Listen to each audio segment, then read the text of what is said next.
I know the nuance here is going to be quite difficult to deal with, and people are going to think I'm playing with words, but I deeply disapprove of Sultana's praising of the people who were protesting, who got arrested, and calling them heroes. But equally, I deeply disapprove of the arrest of these people in the first place, and I deeply disapprove of the use of the terrorism law to prescribe the Palestine Action Group. And now I know from my own experience that it's certainly possible for groups like Palestine Action to be infiltrated by terrorist organisations and by individuals. I remember when I was living in Greece how Amnesty International was infiltrated by people I know who I also knew were deeply dodgy and connected with acts of terrorism. One of them I subsequently learned had planted a bomb in front of a van that blew up and contained about 20 soldiers who died. And so I'm in no doubt at all about, of course, Amnesty is too big to fail. And although I reported the infiltration, Amnesty weren't particularly interested.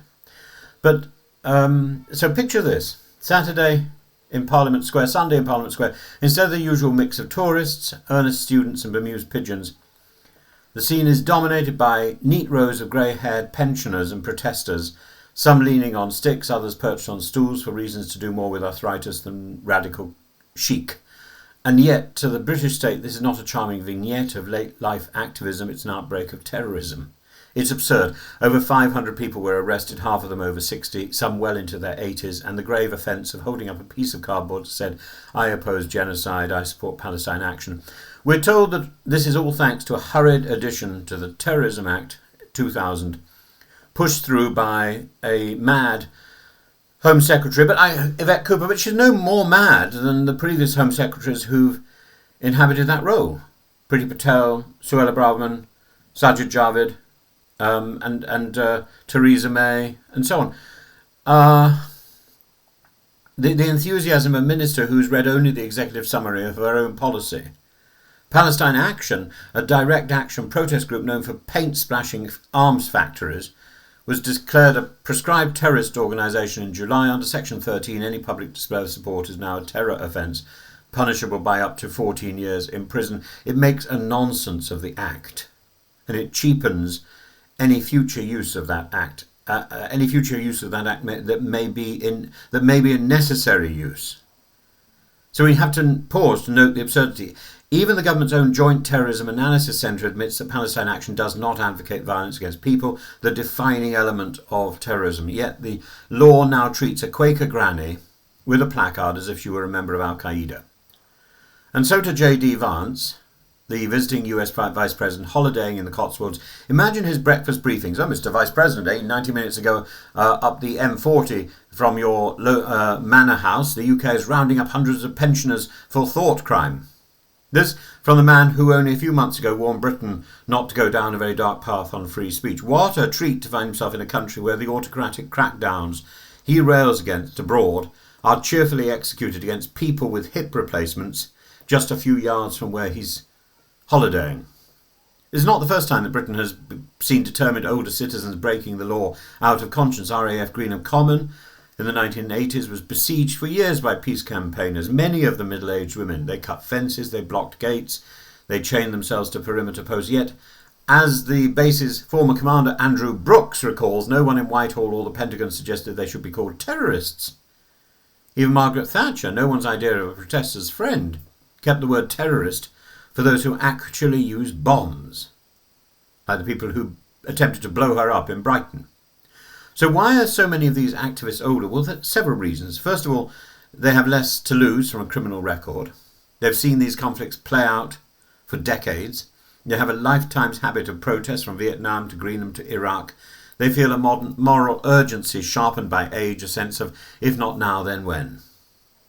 And there's also a certain gallows humour. One arrestee joked that her new retirement hobby was getting arrested and carried through medication to the protest to last her. She carried enough medication through the protest to last a few days in custody. We had to be clear. Palestine Action has committed criminal damage. Paint on planes, broken locks, smashed glass, all prosecutable under existing law. And if convicted, those responsible could face heavy sentences without the need to redefine terrorism into meaninglessness. And by prescribing the whole organisation, the government has managed to criminalise opinion itself. It is not merely excessive, it is strategically foolish. When you arrest apple-cheeked Quaker grannies, you don't look strong, you look ridiculous.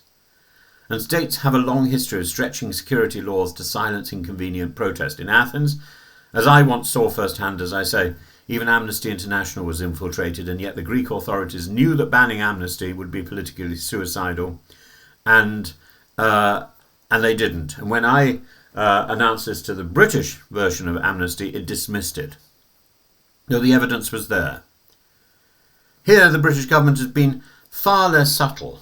In one legislative swoop, they've not only risked the High Court striking down the ban, but they've gifted Palestine Action the moral high ground. George Orwell wrote, "If liberty means anything at all, it means the right to tell people what they do not want to hear." And the arrest of pensioners for voicing dissent fails this test spectacularly. It replaces the robust democratic principle, tolerate the unpopular speech, prosecute the actual crime, with an authoritarian reflex to eliminate both. If holding a placard is terrorism, then the word itself is debased. And when the term applies equally to an elderly care worker with a sign and the men who blew up Manchester Arena, it loses all moral and legal force. It's not just an injustice to pensioners, it's an insult to the victims of real terrorism.